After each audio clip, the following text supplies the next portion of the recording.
నల్గొండ జిల్లా Miryalaguda railway track సమీపంలో భారీగా రేషన్ బియ్యం పట్టుబడింది. అనుమానాస్పదంగా దంపు చేసిన 40 క్వింటాల రేషన్ బియ్యాన్ని ఒక లారీ ట్రాక్టర్ను మిర్యాలగూడ పోలీసులు స్వాధీనం చేసుకున్నారు. లారీలో బియ్యం పట్టుబడడంపై సివిల్ సప్లై అధికారులు కేసు నమోదు చేసుకుని సమగ్ర విచారణ జరుపుతున్నారు.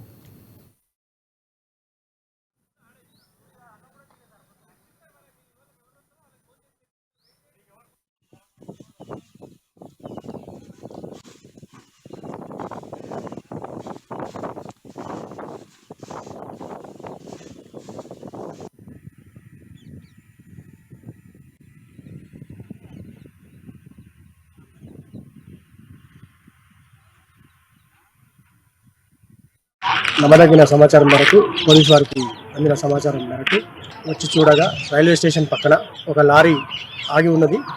దాని నుంచి ఒక ఫ్యాన్ పెట్టి దాన్ని క్లియర్ చేస్తున్నారు. అవి బాగా ఓల్డ్ స్టాక్ రైస్ ఉన్నాయి. వాస్తవంగా అవి పీడిఎస్ రైసే, కాకపోతే అవి బాగా స్టాక్ ఓల్డ్ స్టాక్. ఎవరో ఒకరు ఎవరు అది అనేది ఇంకా ఎవరు తేలలేదు. మాకు వస్తారేమో ఎక్కడి నుంచి వచ్చినాయని తెలుసుకుంటున్నాము. అందుకొరకని ఇప్పుడు ఆ బియ్యాన్ని ఆయన అసలు ఎక్కడి నుంచి తెచ్చిండు ఏంది అనేది ఫర్దర్ ఇన్వెస్టిగేషన్ చేసి పై అధికారులకు తెలియపరుస్తాము. ఈరోజు మధ్యాహ్నం 1 గంటల సమయంలో నమ్మదగిన సమాచారం మేరకు రైల్వే ట్రాక్ పక్క ఓపెన్ ప్లేస్లో చెట్టు కింద అనుమానాస్పదంలో లారీ ఆగి ఉన్నదని ఇన్ఫర్మేషన్ రాగా నేను మరియు నాతో పాటు మా సిఐ గారు, మా ఏఎస్ఐ గారు, మా స్టాఫ్ అందరం ఇక్కడికి రావడం జరిగింది.